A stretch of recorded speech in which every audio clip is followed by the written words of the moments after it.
नमस्कार, मैं Atul Upadhyay 24 moon times news में आपका स्वागत है। आज हम इटावा की जो घटना हुई है उसको लेकर बात करेंगे। कोई भी वीडियो जब सोशल मीडिया के ऊपर प्रसारित होता है तो उसके ऊपर रिएक्ट करना बुद्धि भरा काम नहीं है। पहले पूरी घटना को समझ लेना चाहिए, उसके बाद उसके ऊपर कोई रिएक्ट करना चाहिए। लेकिन जातिवादी लोग और खास करके अगर आप किसी पॉलिटिकल पार्टी से जात की वजह से कनेक्टेड हो तो अगर थोड़ा सा भी आपके जात का विषय निकलता है तो बिना घटना की सच्चाई को जाने हम लोग उस घटना के में तुरंत कूद पड़ते हैं और सामने वाले जात को इतना ज्यादा गाली देते हैं तो उन्हें लगता है कि ये जात किसी अदर पॉलिटिकल पार्टी से कनेक्ट रखता है। लेकिन उस पॉलिटिकल पार्टी का उस जात से कोई लेना लेना देना नहीं।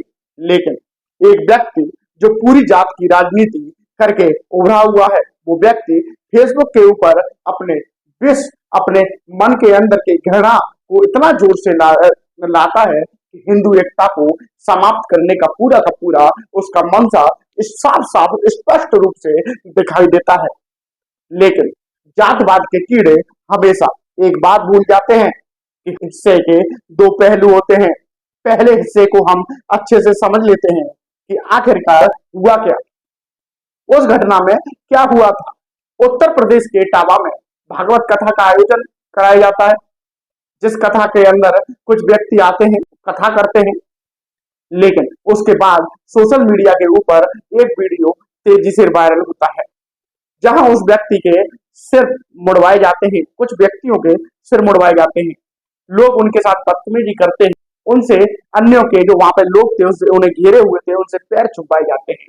और कथित तौर पर एक बात और सामने आई है कि एक महिला का मूत्र भी उनके ऊपर छिड़का जाता है, उसका शुद्धिकरण किया जाता है। ये हम नहीं कह रहे, ये सामने वाला उन गांव वाले के ऊपर आरोप लगा रहा है जिसका सिर मुड़वाया था। और यह वीडियो सोशल मीडिया के ऊपर तमाम तरीके से वायरल होने लगती है।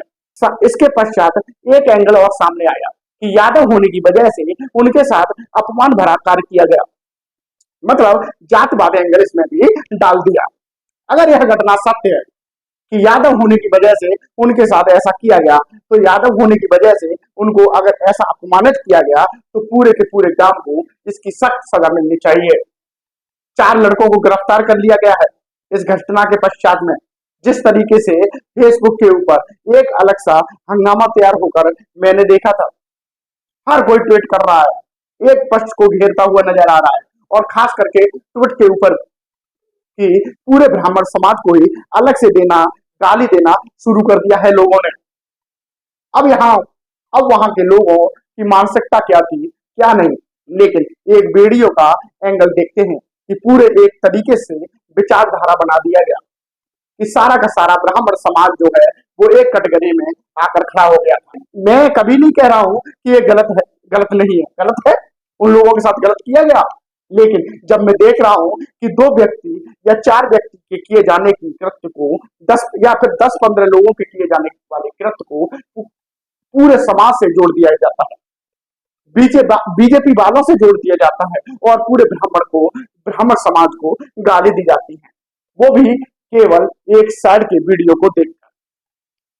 और एक पॉलिटिकल पार्टी जिसका पूरा फायदा उठाती है। तब मैंने कहा था थोड़ा सा मौन रहना चाहिए, अभी शांत रहो, क्योंकि इसका दूसरा एंगल भी सामने आएगा।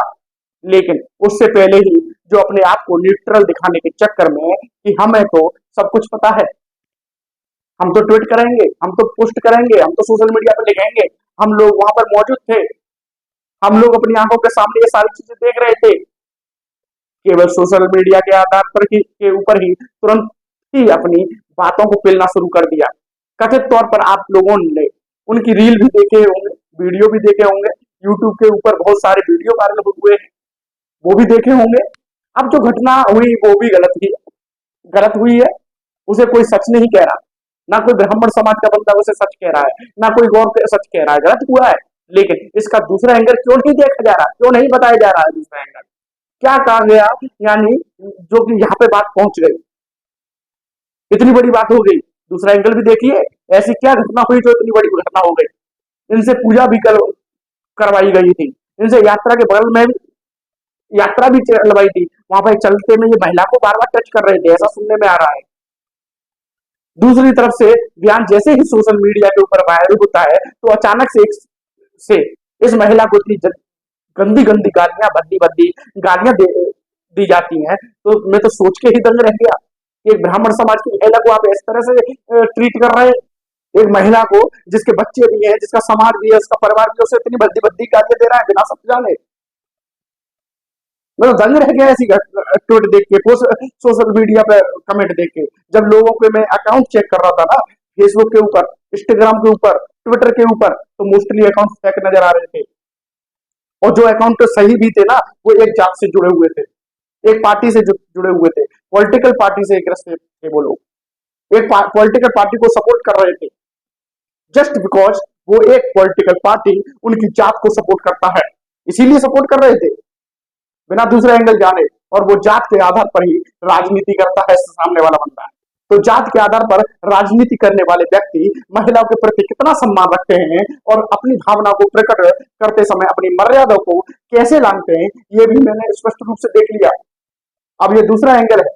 अब मैं उस एंगल को गलत नहीं कह रहा या उसे पूरी तरह से सही भी नहीं कह रहा हूं, नहीं ठहरा सकता कि यह अन्य घटना हो, लेकिन एक चीज को आप लोगों नोटिस कर रहे हो या नहीं, मुझे अभी तक नहीं समझ आया कि कथा करने वाला व्यक्ति दूसरा है और जिसका सिर मुड़वाया गया वो व्यक्ति दूसरा है, जो पहले से स्कूल चलाता था और बाद में इसमें आ गया था। अब इस व्यक्ति को मारा गया, पीटा गया या फिर उसके साथ बदतमीजी की गई या उसके सिर को मुड़वा दिया गया, तो इसमें महिला के साथ अभद्रता की गई, तभी इतना हुआ है, तभी किया गया है। भागवत गीता करने वाला व्यक्ति तो उसके सिर के ऊपर बाल भी दिख रहा है, जिसने भागवत की थी ना उसके सिर पर भी बाल दिख रहा है, लेकिन उसके साथ वाले को मुड़वा दिया गया है ना, और ना ही उसके साथ कोई अभद्रता की गई है। ये एंगल कहां से निकल के आ गया, कैसे निकला भगवान जाने। लेकिन जातवादी जब व्यक्ति अपने मुख के अंदर रख लेता है ना, जिसके अंदर जातवाद घुसा हो, तो उसके मुंह के से कथा के स्वरूप में भी जात निकलता है। घड़ा भर करके तारा चल पड़ी। हरिश्चंद्र ने आवाज लगाई, अरे तारा, अरे तारा, तनिक हमारे घड़े को भी उठवाते, तनिक हमारे घड़े में भी सहारा लगा दे तो हमारा घड़ा भी उठ जाए। तारा बड़ी होशियार थी। तारा ने विचार किया कि ये तो डोम के घर बिके, हम ब्राह्मण के घर बिके, अगर इनके घड़े से मैंने हाथ भी लगा दिया तो धर्म से पतित तो हो जाएंगे। प्रेम से मैंने उत्तर दिया तो घड़ा में हाथ लगाना पड़ेगा, इसलिए थोड़ा क्रोध। अब यह व्यक्ति है जो वहां पर कथा करने के लिए आमंत्रित थे। अब इनका सरनेम क्या है और क्या नहीं, ये तो भगवान जाने और दूसरा पुलिस जाने, लेकिन इन व्यक्ति ने भागवत कथा के अनुसार में जातवाद की ही बात करी और जातवाद का एक उदाहरण देते हुए उन्होंने घटना पर उल्लेख किया। लेकिन पूरे भागवत कथा में क्या आपने कभी इस घटना के बारे में पढ़ा है, या पूरे भागवत कथा में ऐसी कथा क्या आपने कभी सुनी है? नहीं। लेकिन जातवाद इसके अंदर स्पष्ट रूप से दिखाई दे रहा था। इतना ही नहीं, यह घटना होने के पश्चात ही तुरंत मैंने देखा इस घटना का उपयोग कौन कैसे कर रहा है, पूरा देश देख रहा है, और इस घटना का उपयोग अपने राजनीतिक लाभ के लिए किया। किस तरीके से जातियों को आपस में लड़वाने का काम जो एक पार्टी कर रही है ना, वो सबको साफ साफ नजर आ रहा है। क्योंकि वो पार्टी ऐसा ही जातवाद सदैव करती आई है। वो किस तरीके से अपनी मंशा में इस तरीके से घुसी पड़ी है कि ये सब देख पा रहे हैं, लोग समझ रहे हैं, बेवकूफ नहीं है जनता। और ये वही व्यक्ति है जो आपके नेताजी के सामने अब कथा करने के लिए निकल पड़े हैं। कहीं पर भी यादव होने की वजह से भागवत कथा नहीं कर सकते, ऐसा उल्लेखित नहीं है कि आप यादव हैं तो भागवत नहीं कर सकता है, कहां लिखा है? लेकिन क्यों? लेकिन व्यक्ति को झूठा बतलाकर अगर आप लोग ऐसा करते हैं तो आप अपराधी हैं। लेकिन उन्होंने जो किया वो भी एक सराहनीय, या फिर उनकी कोई प्रशंसा या फिर उनका कोई मैं पक्ष नहीं ले रहा, ऐसा पूरा सोशल मीडिया के ऊपर नहीं दिखेगा।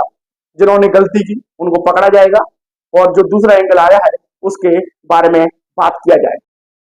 सिर्फ और सिर्फ तुम अपनी जात का जय जयकार करने के लिए अगर महिला को नीच तरीके से गाली दे सकते हो, इतनी भद्दी भद्दी गाली दे सकते हो, इतने कमेंट कर सकते हो, और तुम्हें लगता है कि हम यहाँ पर शोषित हो रहे हैं?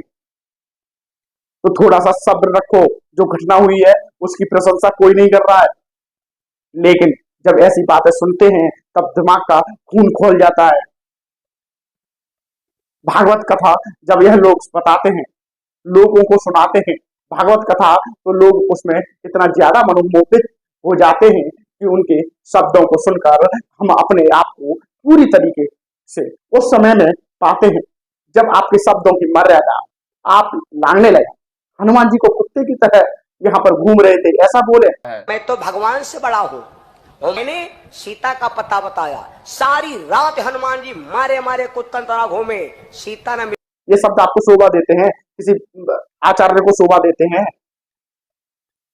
अगर आप भागवत गीता में ऐसे शब्द सुनाने लगे तो वो भागवत गीता नहीं होती, या भागवत कथा नहीं किया जाता है ऐसे।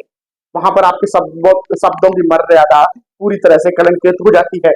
और ये शिक्षा देने के बाद ही समझ में आता है।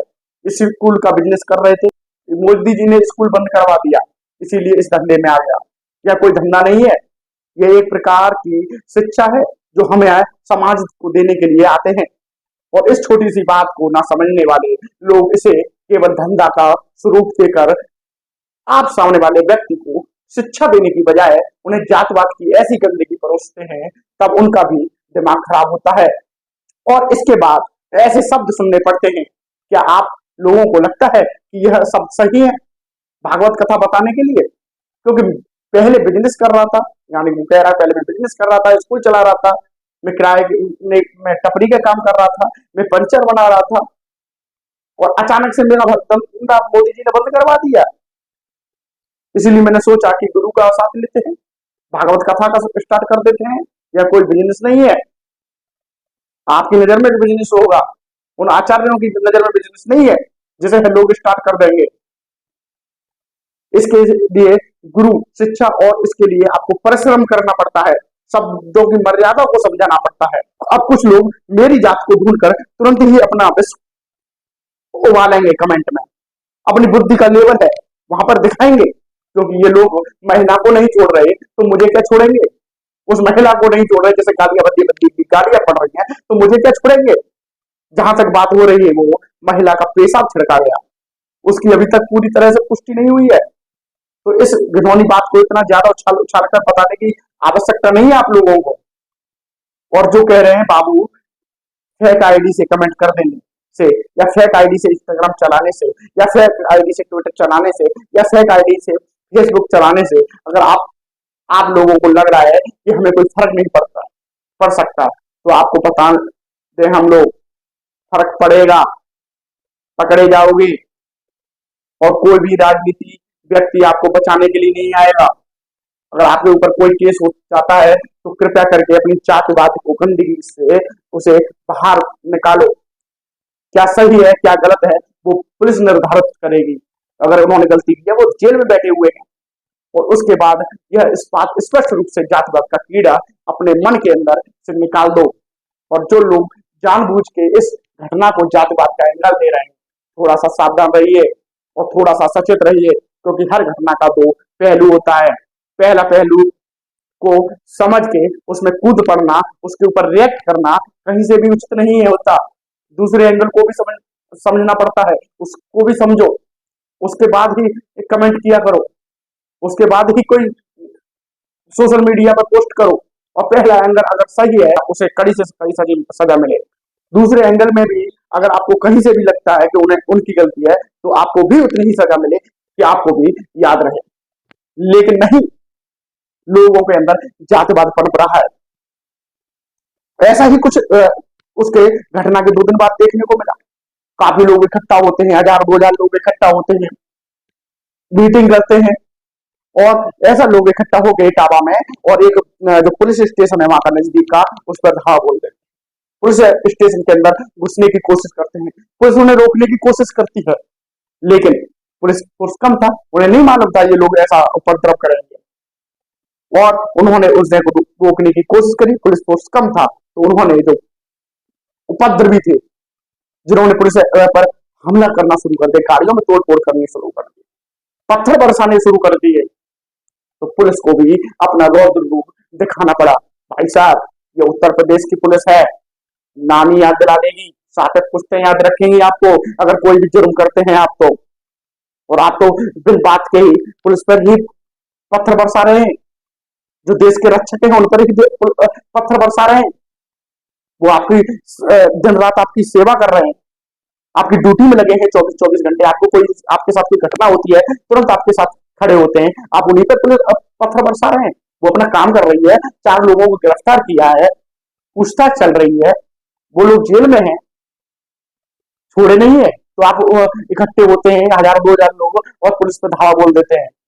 आपको लोगों को लग रहा होगा कि हम ये जो शासन है 10 साल पहले वाला है कि पुलिस पर हमला बोल दो और पुलिस कुछ नहीं कर पाएगी। ये उत्तर प्रदेश की पुलिस है, बाबा की पुलिस है, योगी आदित्यनाथ का सख्त आदेश है, उपद्रवियों को छोड़ा नहीं जाएगा, ढूंढ ढूंढ के चुन चुन पेला जाएगा।